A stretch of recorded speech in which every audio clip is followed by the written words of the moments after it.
Sini saya akan membahas tentang penyebab konflik dalam rumah tangga part 2. Di sini aku akan membahas tentang penyebab konflik dalam rumah tangga. Nah, banyak sekali faktor yang menyebabkan konflik dalam rumah tangga itu. Nah, konflik dalam rumah tangga merupakan bagian yang tidak bisa terpisahkan dari dinamika kehidupan bersama. Setiap pasangan membawa latar belakang yang berbeda-beda. Nah, karakter yang berbeda, pola pikir yang berbeda, serta pengalaman yang berbeda, sehingga perbedaan tersebut dapat sekali memicu pertengkaran dalam rumah tangga. Walaupun konflik adalah sesuatu yang wajar, namun ketika konflik tersebut tidak diolah dengan baik, maka dapat menyebabkan perceraian. Nah, yang pertama, sekarang aku akan membahas 5 faktor yang menyebabkan pertengkaran dalam rumah tangga. Yang pertama adalah belum punya momongan. Yang kedua, anak nakal atau memberontak.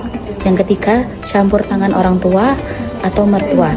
Yang keempat, permasalahan ekonomi. Dan yang kelima adalah perselisihan antara suami dan istri.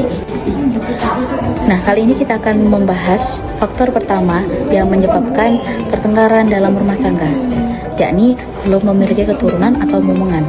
Nah, belum memiliki keturunan dapat memicu konflik dalam rumah tangga karena tekanan secara psikologis, rasa bersalah, serta tuntutan dari keluarga dan lingkungan.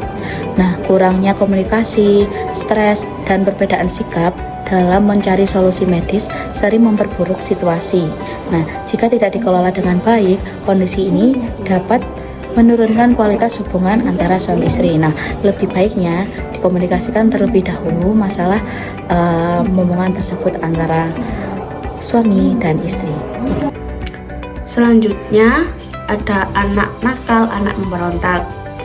Di sini perilaku anak yang nakal atau memberontak itu tuh dapat memicu konflik ketika orang tua memiliki perbedaan pola asuh dan cara menanggapi masalah. Faktor lingkungan, pergaulan, dan kurangnya perhatian juga dapat memperburuk perilaku anak. Kondisi ini sering membuat orang tua saling menyalahkan. Jadi saling menyalahkan antara suami dan istri itu, sehingga mempengaruhi keharmonisan keluarga. Kesamaan visi atau parenting itu tuh sangat diperlukan bagi kedua orang tua. Selanjutnya ada campur tangan orang tua dan mertua. Campur tangan orang tua atau mertua itu tuh dapat juga salah satu pemicu konflik dalam rumah tangga, terutama saat pasangan ini belum mandiri. Jadi kayak misal belum punya rumah sendiri gitu kan, biasanya kan masih campur sama orang tua, itu masih tinggal bersama keluarga besarnya. Terus habis itu kritik perbedaan budaya dan ikut campur dalam membuat keputusan, merasa tidak dihargai. Terus dan menurunnya kepercayaan antara suami dan istri tadi tanpa batasan yang jelas. Jadi campur tangan keluarga itu mengganggu keharmonisan keluarga. Semisal yang si suami istri, si istrinya kepingin kayak gini gitu, tapi yang mertuanya atau orang tuanya beda pendapat gitu tuh juga konflik ya. Yang keempat, yang selanjutnya ada masalah ekonomi. Masalah ekonomi itu seperti keterbatasan finansial dan pengelolaan uang yang buruk, sering memicu konflik rumah tangga. Perbedaan prioritas, stres, dan tekanan peran mencari nafkah dapat menimbulkan pasangan ini mudah emosional dan saling menyalahkan.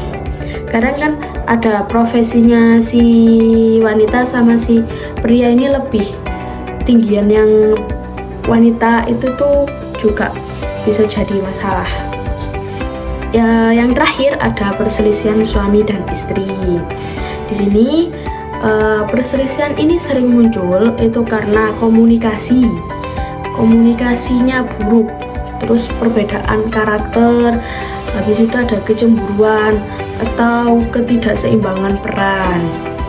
Terus kesalahpahaman yang tidak diselesaikan dapat menumpuk dan menurunkan keharmonisan anggota keluarga dan merusak hubungan emosional dalam keluarga.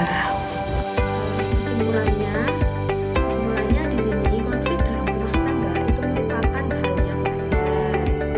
Namun dapat diingat jika faktor seperti perbedaan pola asuh, tekanan ekonomi,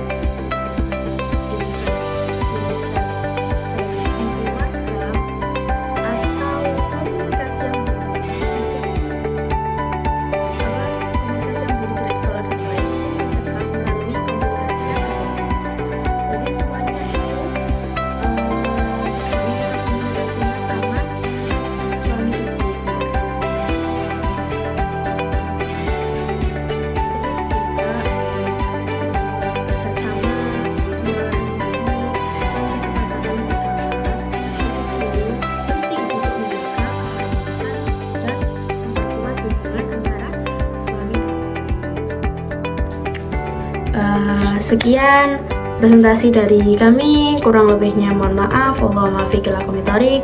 Wassalamualaikum warahmatullahi wabarakatuh.